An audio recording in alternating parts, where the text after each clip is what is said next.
Hey everyone, and welcome back for another deep dive.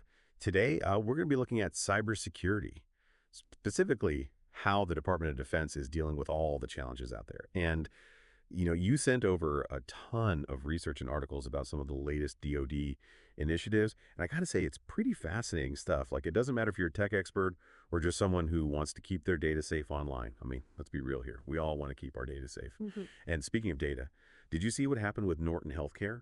A data breach impacted like 2.5 million people. And then there's that ransomware attack on Vanderbilt University Medical Center. Yeah. And don't forget about 23andMe, where hackers targeted people specifically because they were of Ashkenazi Jewish or Chinese heritage. These attacks, they're not just about stealing data. I mean, they disrupt lives. Like they delay medical procedures and they even target people based on their background. It's scary stuff. It makes you realize that cybersecurity is about way more than just protecting your devices. It's about protecting people. Yeah. And that's where the DoD comes in. They're not just reacting to these threats. They're actually trying to predict what's next. They want to stay ahead of the bad guys. And to help us make sense of all this, we have our expert with us today. So, The really interesting thing here is that the DoD gets it. They understand that cybersecurity isn't about creating some kind of impenetrable fortress. It's about knowing that things are constantly changing. The threats are always evolving. You need strategies that can adapt right along with them. so it's not just about playing defense, it's about playing offense too. Exactly. And one way they're doing this is by using all the cutting-edge technology out there, like artificial intelligence and machine learning. And we're not talking science fiction here. This stuff is real, and it's being used right now to find and respond to threats in real time. Okay, hold on. I got to stop you there for a second. You're going to have to explain that a little bit. How are AI and machine learning actually used in cybersecurity? It all sounds a little too futuristic for me. Yeah, I know it sounds futuristic, but it's happening right now. Imagine a security system that's constantly learning. It analyzes tons of data to figure out patterns and anything unusual that might mean a cyber attack is happening. So these AI algorithms, they can go through mountains of information looking for anything suspicious, and they can do it way faster than any human could. So it's like having this super smart security guard who never sleeps and who can spot problems before they even start. Exactly. And we're not just talking about basic pattern recognition here. AI can also be used for things like anomaly detection. So that's when it finds some activity that's out of the ordinary. And it can even use natural language processing, which means it analyzes text to see if there's any hidden threats. That's wild. But it does make me think about the people involved. Technology is great and all, but it can't do everything right. You still need humans in the loop. Mm. From what I've been reading, the DoD is trying this thing called crowdsourcing to beef up their cybersecurity. Can you explain what that even means? It sounds more like something you'd use for like fundraising or developing a new product, not national security. Yeah, you're right. Crowdsourcing is usually used for those types of things, but the DoD is using it in a whole new way. They've got this platform called IdeaScale.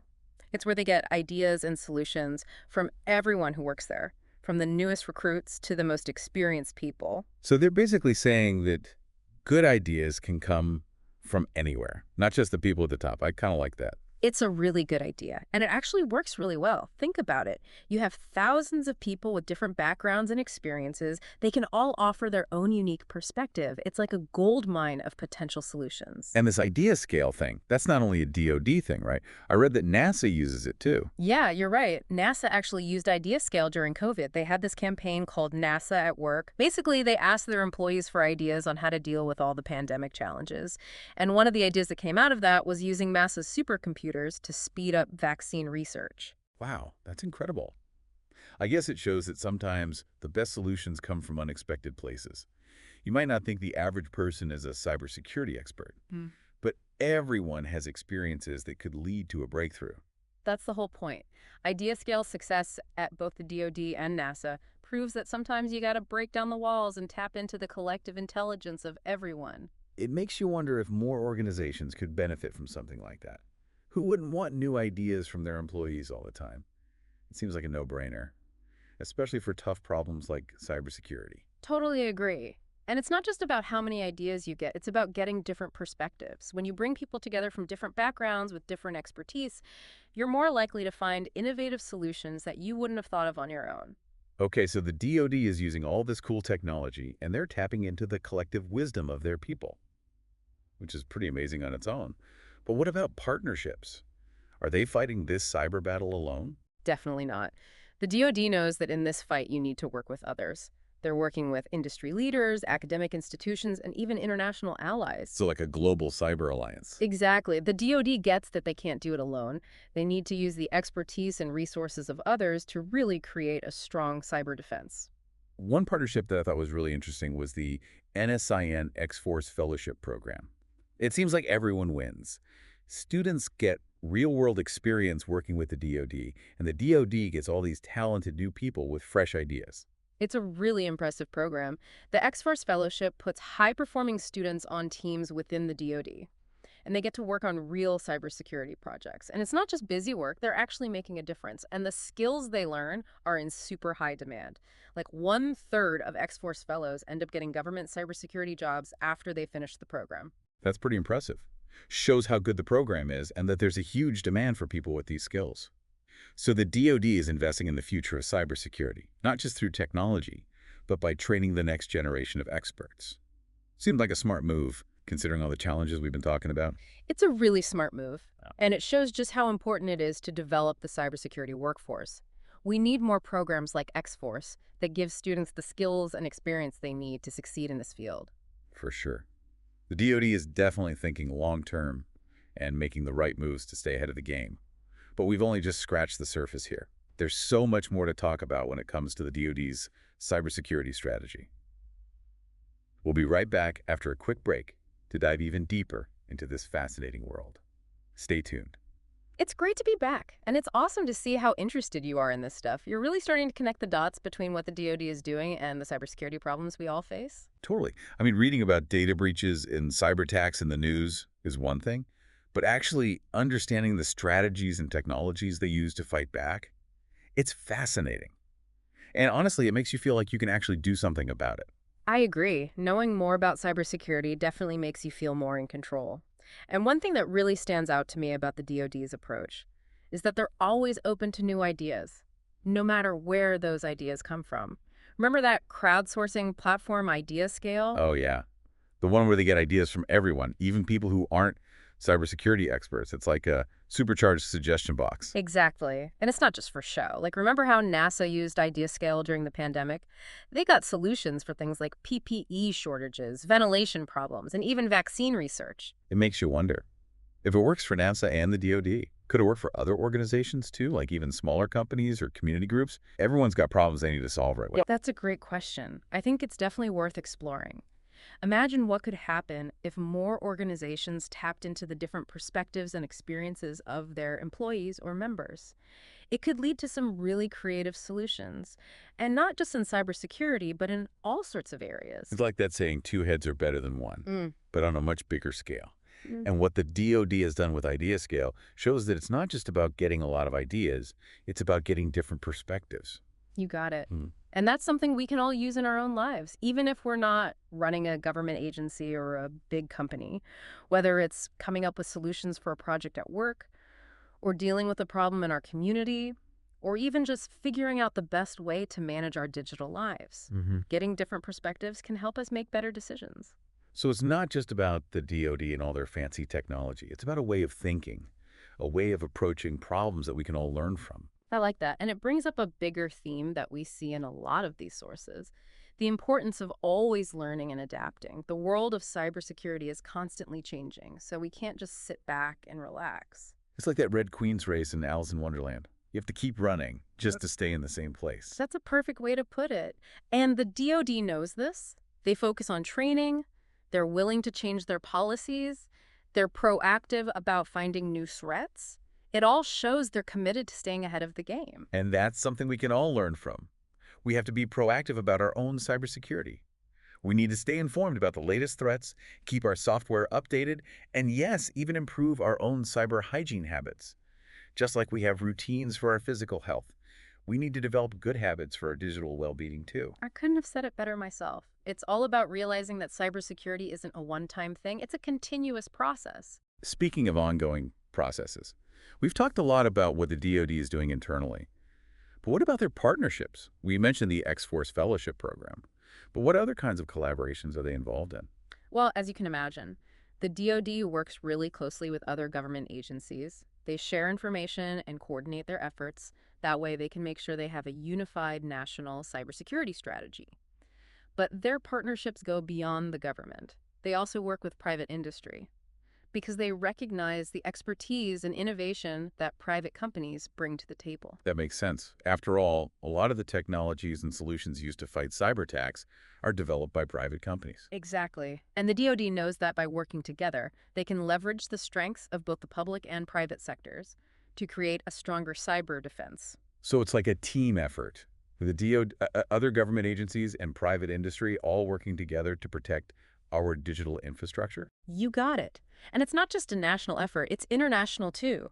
The DoD collaborates with allies all over the world. They share intelligence and best practices to fight cyber threats that cross borders. Because cybercrime doesn't care about national boundaries, right? Mm, It's a global problem that needs a global solution. absolutely. And the DoD's partnerships show that they understand this. They know that in the fight against cyber threats, we're all in this together. All this collaboration is super important. But let's not forget about training and awareness. We talked about this a bit earlier, but I'd love to hear more about how the DoD is making sure its workforce knows how to stay safe online. Yeah, you're right. We can't underestimate how important the human factor is in all of this. The DoD knows that technology alone isn't enough. They have a really strong cybersecurity training program. It covers everything from basic cyber hygiene to more advanced things like threat detection and response.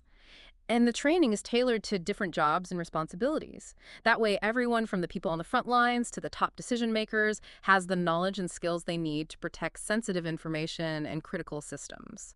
So it's like they're creating a culture of cybersecurity, where everyone understands how important it is to be careful online and to take responsibility for protecting against threats. Exactly. And it's not just about lectures and presentations. They use interactive simulations and real-world scenarios to make the training more engaging and relevant. They even have this cool initiative called the Cyber Awareness Challenge. It's open to everyone. Oh yeah, I remember reading about that. It's like a game that tests your cybersecurity knowledge, right? Yep. And it's a great way for anyone to check their own cyber hygiene habits and learn about things that might make them vulnerable. That's awesome. It really shows that the DoD is committed to not just protecting their own systems, but also helping people be more aware of cyber threats. And it's not just about individual awareness, it's about creating a sense of shared responsibility. The DoD encourages its workforce to report anything suspicious, share tips, and work together to create a more secure environment. It's like a neighborhood watch for the digital world, where everyone's looking out for each other. I love that analogy. It perfectly captures what they're trying to do. Okay, so we've talked about a lot, from advanced technology to creative ways of collaborating and training. But before we wrap up this part of our deep dive, I gotta ask, what are some of the biggest challenges the DoD faces in this cyber battle? I mean, they have more resources and expertise than most of us can even dream of. But surely they must run into some roadblocks, right? Of course. Even with all their resources and expertise, the DoD faces some big challenges in the world of cybersecurity. Like what? Give us the inside scoop. Well, one of the biggest challenges is just how fast and how big the threat is. Cyber attacks are happening more often, they're getting more sophisticated, and they're harder to spot. The bad guys are always coming up with new ways to break through security measures and find weaknesses. So it's like a constant arms race. Yeah, in a lot of ways it is. And it means the DoD has to be on high alert all the time. They have to keep adapting their strategies and technologies to stay one step ahead. Sounds exhausting. It can be, but it's also incredibly important. The stakes are high, and if they fail, the consequences could be disastrous. Think about what could happen if there was a successful cyber attack on critical infrastructure, like the power grid or the financial system. We're talking about disruptions that could paralyze entire parts of the economy and even put people's safety at risk. Okay, now I'm getting chills just thinking about it. Mm. But the DoD isn't just sitting around waiting for the next attack, right? They're actively trying to predict and stop these threats. Absolutely. One way they do this is by investing a lot in research and development. They're exploring new technologies and approaches to cybersecurity. They're not just trying to keep up with the latest threats, they're trying to figure out what's coming next and come up with solutions before those threats even become a reality. So they're not just reacting, they're proactively shaping the future of cybersecurity. Exactly. And they're not doing it alone. They're working with universities, research labs, and private companies to find the smartest people and the most innovative ideas. They're always looking for new ways to use emerging technologies like quantum computing and blockchain to improve their cybersecurity. That makes sense. It's like they're building a whole cyber defense ecosystem, Hmm. bringing in expertise from all different areas. Exactly. And that's one of the key things we've learned from this deep dive. Cybersecurity isn't just a technological challenge, it's a human one. It takes collaboration, innovation, and a willingness to keep learning and adapting. This has been an amazing conversation. It's clear that the DoD is serious about cybersecurity, and the way they're approaching it has some valuable lessons for all of us, whether we're trying to protect our own personal data or keep our organizations safe. You've talked about the DoD's cutting-edge technology, their creative ways of working together, and their focus on training and awareness. It's been quite a journey, but we're not done yet. We'll be back after a short break to dive into the final part of our exploration, where we'll talk about the future of cybersecurity and what it means for all of us. Stay tuned. Welcome back to the Deep Dive. We've been exploring the wild world of cybersecurity and focusing on all the different ways the DoD is tackling it. We've covered everything from AI and machine learning to global partnerships and even the power of crowdsourcing. It's been a great discussion, and I think we've really gotten a good look at how the DoD is trying to stay ahead in this constantly changing field. For sure.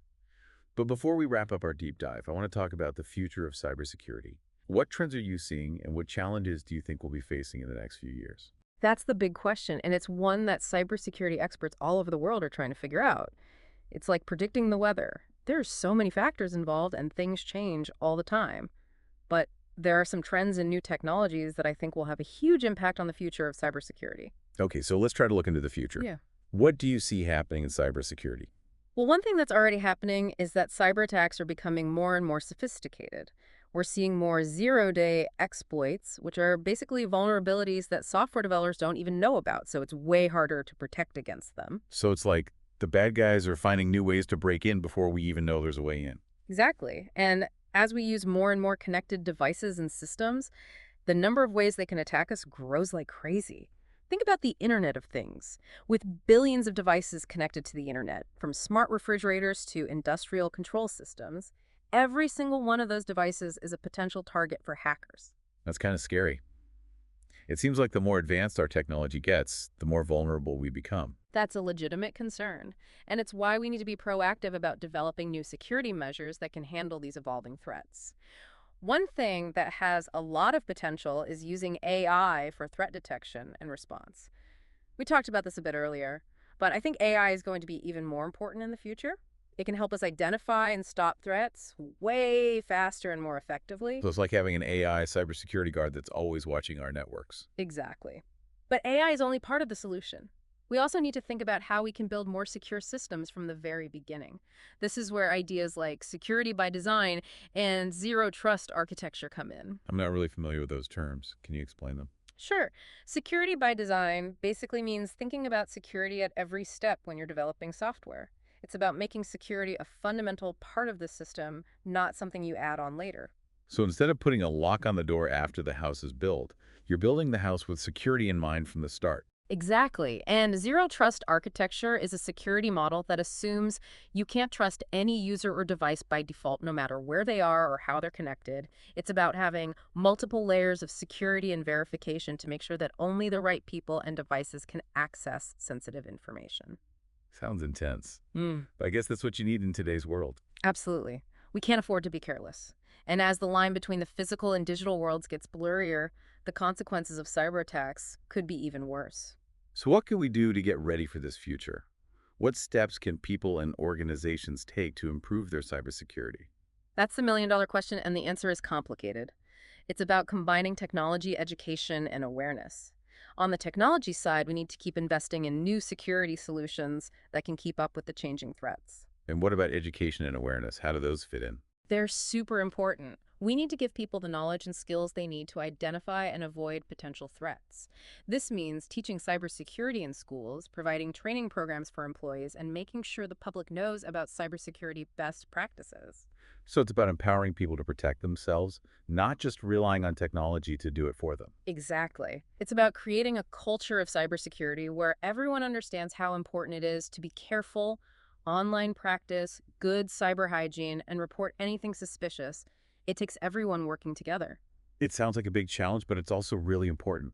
As our world becomes more and more connected, Cybersecurity isn't just a technical issue anymore. It's a societal issue that affects everyone. I totally agree. And that's why I'm so passionate about this field. It's not just about protecting data and systems, it's about protecting people, their privacy, their jobs, and their safety. Well said. It's been an incredible deep dive, and I think we've all learned a lot about cybersecurity, the innovative things the DoD is doing, and how important it is to be proactive and work together to stay ahead of the game. Thanks so much to you, our expert, for sharing your knowledge and expertise with us today. And to all our listeners, thank you for joining us on this journey into the ever-changing world of cybersecurity. Remember, knowledge is power, and by staying informed and engaged, we can all help create a safer and more secure digital future for everyone.